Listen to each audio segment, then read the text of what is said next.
Hi. നമ്മുടെ പള്ളിയിൽ നമുക്ക് ന്യൂ ഇയർ ഫ്രണ്ടിനെ തിരഞ്ഞെടുക്കുന്നുണ്ട് കേട്ടോ. അപ്പോൾ അതിനുള്ള ഗിഫ്റ്റ് വാങ്ങിക്കാൻ വേണ്ടിയിട്ട് നമ്മുടെ വീട്ടിനടുത്തുള്ള ഒരു ഫാൻസി ഷോപ്പിലേക്ക് വന്നതാണ്. അപ്പോൾ നമ്മൾ 3 പേർക്ക് ഗിഫ്റ്റ് കൊടുക്കാനുണ്ട്. അതായത് സച്ചുവിന് കൊടുക്കാനുണ്ട്, അമ്മയ്ക്ക് കൊടുക്കാനുണ്ട്, എനിക്ക് കൊടുക്കാനുണ്ട്. അങ്ങനെ ഞങ്ങൾ 3 പേർക്കും കൂടെ കൊടുക്കാൻ വേണ്ടിയിട്ടാണ് ഞാൻ ഫാൻസി ഷോപ്പിൽ വന്നത്. അപ്പോൾ ഗിഫ്റ്റൊക്കെ വാങ്ങിച്ചു കഴിഞ്ഞു. അത് കഴിഞ്ഞിട്ട് നമ്മുടെ അടുത്ത് പുതിയതായിട്ട് ഓപ്പൺ ചെയ്തിട്ടുള്ള പുതിയൊരു ഷോപ്പിലേക്ക് ഞാൻ പോയതാണ്. ഇന്ന് ഓപ്പൺ ചെയ്തതാണ് കേട്ടോ. നല്ല നല്ല ഡ്രസ്സുകളൊക്കെ ഉണ്ട്, ഒരുപാട് കളക്ഷൻ ഉണ്ട്. 99 ക്ലോത്ത് സ്റ്റോർ എന്നാണ് ഇതിൻ്റെ പേര്. ഇൻ്റർനാഷണൽ സപ്ലൈ എന്നൊക്കെ അതിനകത്ത് എഴുതി വെച്ചിട്ടുണ്ട്. അപ്പം ഷോപ്പ് എങ്ങനെയുണ്ടെന്ന് അറിയാൻ, അല്ലെങ്കിൽ നമ്മുടെ നാട്ടിൽ ഇതുപോലത്തെ ആദ്യമാണ്. അപ്പോൾ അതുകൊണ്ട് അതൊക്കെ ഒന്ന് കാണാൻ വേണ്ടി ഞാൻ ഇതിനകത്ത് കയറി. ശരിക്കും ഞാൻ വണ്ടർ അടിച്ച് പോയി കേട്ടോ.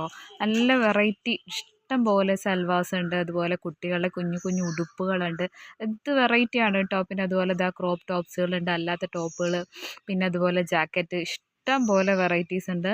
ആ കൂട്ടത്തിൽ നമുക്ക് ആവശ്യമുള്ള ഡ്രസ്സൊക്കെ നമ്മളിങ്ങനെ തിരഞ്ഞ് സമയമെടുത്ത് കണ്ടുപിടിക്കാനൊക്കെ ഇഷ്ടമുള്ളവർക്കാണെങ്കിൽ നല്ലതാണ് കേട്ടോ. എനിക്ക് ഭയങ്കര ഇഷ്ടമാണ്. പക്ഷേ ഇതിൻ്റെ റേറ്റ് കാണുമ്പോൾ മാത്രം നമ്മൾ ഞെട്ടത്തുള്ളൂ.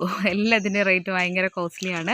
നമ്മൾ സാധാരണക്കാർക്ക് ഇത്രയൊന്നും അഫോർഡ് ചെയ്യാൻ പറ്റില്ല. വല്ലപ്പോഴും ഒരിക്കലൊക്കെ എന്തെങ്കിലും ഒന്ന് നോക്കാമെന്നല്ലാതെ ഇതൊന്നും അങ്ങനെ നമുക്ക് റെഗുലർ ടൈപ്പിൽ പറ്റില്ല. പക്ഷേ ഒരു രസം, ഇതൊക്കെ നമ്മുടെ നാട്ടിലും കൂടെ വന്നതുകൊണ്ട് കാണാൻ വേണ്ടിയിട്ട്. അപ്പോൾ ഞാൻ എന്ത് ചെയ്തു, 2 ടീഷർട്ടും അതുപോലെ സച്ചുവിനും ഒരു ടീഷർട്ടും വാങ്ങിച്ചിട്ടുണ്ടായിരുന്നു.